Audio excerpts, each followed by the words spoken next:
December 7 വിശുദ്ധ അംബ്രോസ്.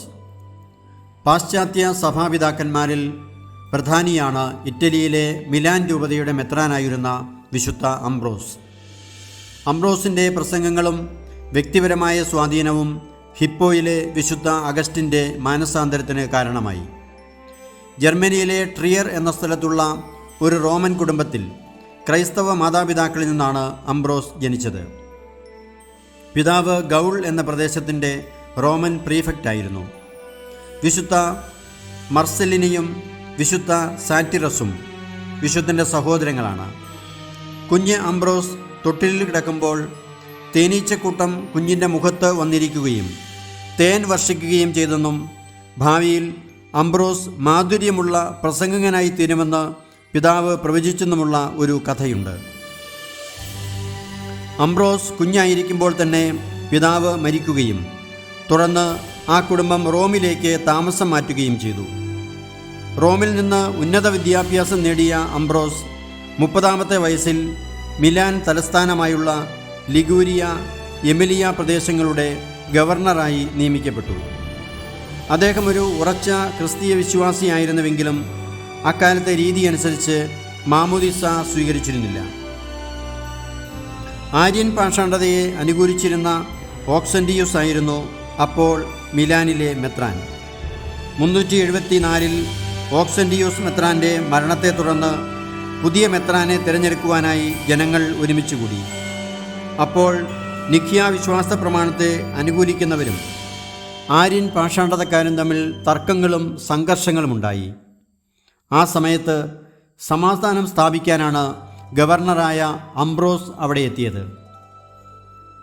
പൊതുസമ്മതനായ ഒരു മെത്രാനെ കണ്ടെത്താൻ സാധിക്കാതെ വന്നപ്പോൾ അവസാനം എല്ലാവരും ഏകസ്വരത്തിൽ അംബ്രോസിനെ മെത്രാനായി തിരഞ്ഞെടുത്തു.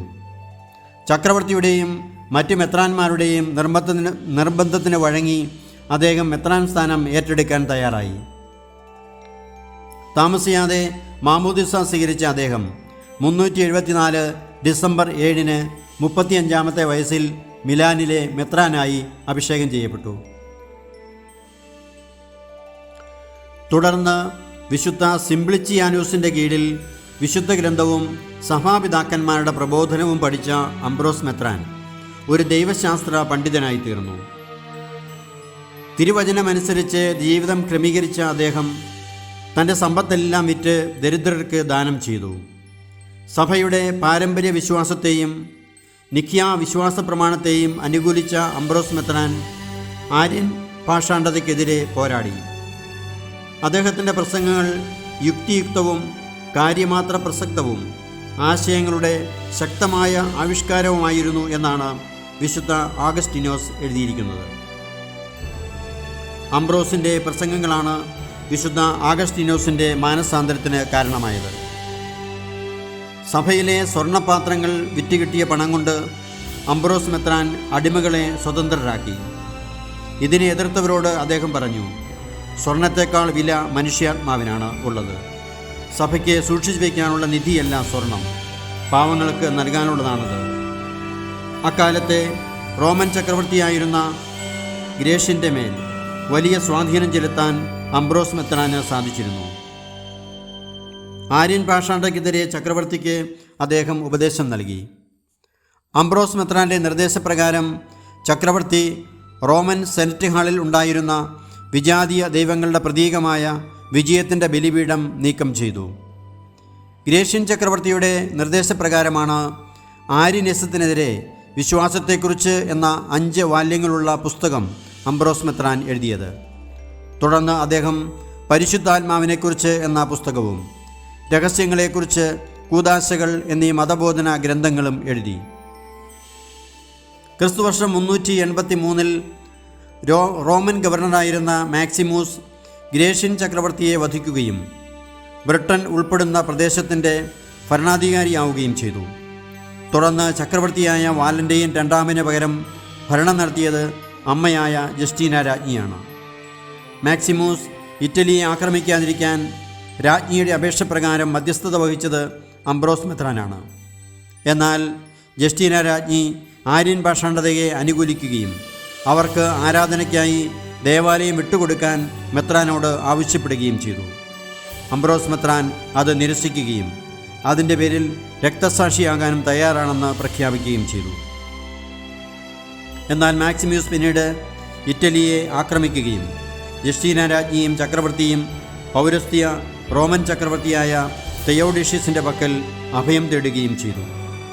തെയോഡീഷ്യസ് മാക്സിമൂസിനെ യുദ്ധത്തിൽ പരാജയപ്പെടുത്തുകയും വാലന്റിയനെ ഒരു പ്രവശ്യയുടെ അധികാരിയാക്കുകയും ചെയ്തു. അങ്ങനെ മുഴുവൻ റോമാ സാമ്രാജ്യത്തിൻ്റെയും ചക്രവർത്തിയായ തെയോഡോഷ്യസ് മിലാനിൽ താമസമാക്കി. അംബ്രോസ് മെത്രാനെതിരെ അധികാരം പ്രയോഗിക്കാനുള്ള തെയോഡീഷ്യസ് ചക്രവർത്തിയുടെ ശ്രമങ്ങളെ അദ്ദേഹം എതിർത്തു. 390 ചക്രവർത്തി തെസലോനിക്കയിൽ നടത്തിയ ഒരു കൂട്ടക്കൊലയിൽ 7000 പേർ കൊല്ലപ്പെട്ടു. അംബ്രോസ് മെത്രാൻ ചക്രവർത്തിയെ കുറ്റപ്പെടുത്തുകയും അനുദപിക്കാൻ ആവശ്യപ്പെടുകയും ചെയ്തു. അനുദപിക്കാൻ തയ്യാറാകാതിരുന്ന ചക്രവർത്തിക്ക് മെത്രാൻ കൂദാശകൾ മുടക്കി. 8 മാസങ്ങൾക്ക് ശേഷം ചക്രവർത്തി അനുദപിച്ച് പ്രായശ്ചിത്തം ചെയ്തു. തിരുസഭയുടെ സത്യവിശ്വാസത്തെക്കുറിച്ച് നിരവധി ഗ്രന്ഥങ്ങൾ രചിച്ച അംബ്രോസ് മെത്രാൻ ധാരാളം തിരുവചന വ്യാഖ്യാനങ്ങളും തയ്യാറാക്കിയിട്ടുണ്ട്. അവസാന കാലത്ത് വിശുദ്ധൻ പറഞ്ഞുകൊടുക്കുന്ന തിരുവചന വ്യാഖ്യാനങ്ങൾ സെക്രട്ടറിയായ പൗളിനസ് എഴുതുകയായിരുന്നു. കഠിനാധ്വാനവും പ്രായശ്ചിത്ത പ്രവൃത്തികളും മൂലം അംബ്രോസ് മെത്രാൻ്റെ ആരോഗ്യം ക്ഷയിച്ചു. 57-ാമത്തെ വയസ്സിൽ 397 ഏപ്രിൽ 4 ദുഃഖവെള്ളിയാഴ്ച ദിവസം വിശുദ്ധ അംബ്രോസ് സ്വർഗത്തിലേക്ക് യാത്രയായി.